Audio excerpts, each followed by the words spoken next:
In that song, Even Me, you get to the end of that song and it's let some drops now fall on me. You ever thought about that?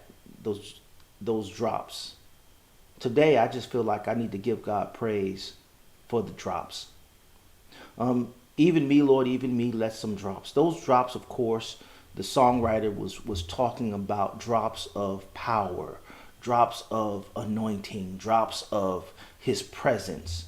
But I also believe, family, that times that he has blessed you in and people he has blessed you with are also drops from the Lord. Yeah, they're blessings that come from him.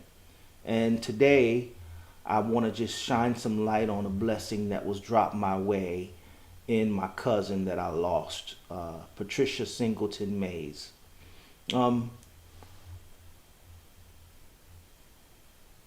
I believe that your family is your blessing. And although we have family, and it's oftentimes when the glue leaves, the family's fiber kind of comes undone. And I'm not the glue. I must admit, I'm not the glue of my family. I'm not the person that brings everybody together.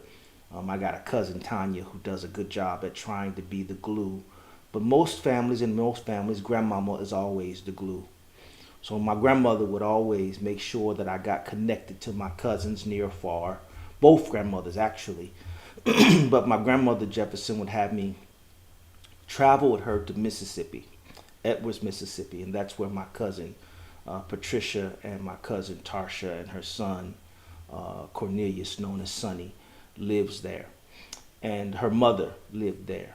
And so we would go down to see my great great grandmother, and she lived in a shack. It was a shotgun house, if you will. It was just an old house with an outhouse in the back. And I remember at times she had pigs and other things in the back, uh, pecan trees in the back. And I would go to her house. Excuse me. I would go to her house, and I really didn't want to be there. I'm as much as Gary, Indiana, is not the country.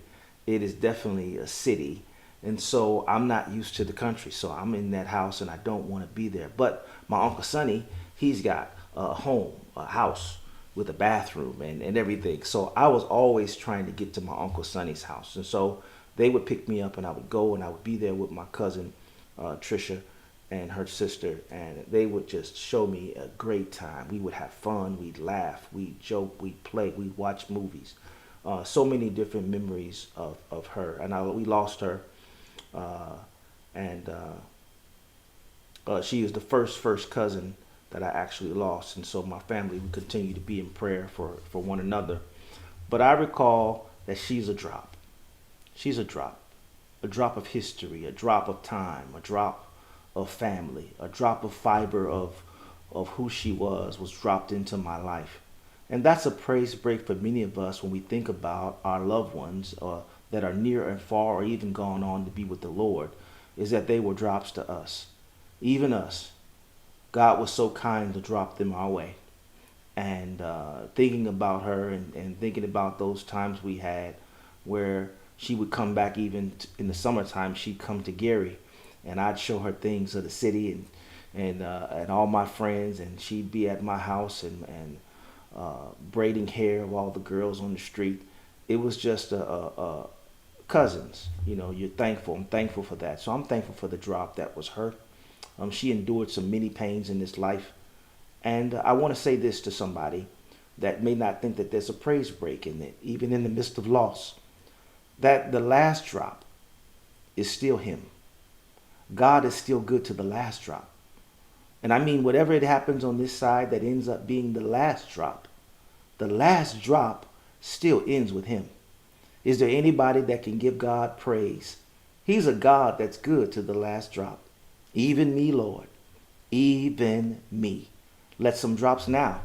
They may fall now, they may not fall later, but let the last drop that will fall on me, even me. And so I'm thankful for every drop, every person, every circumstance I've been in, every place where God showed His presence, where His anointing was to be seen, His glory was to be revealed, all of that, even me. I'm thankful. He's good to the last drop. I pray that that was a small praise break for somebody.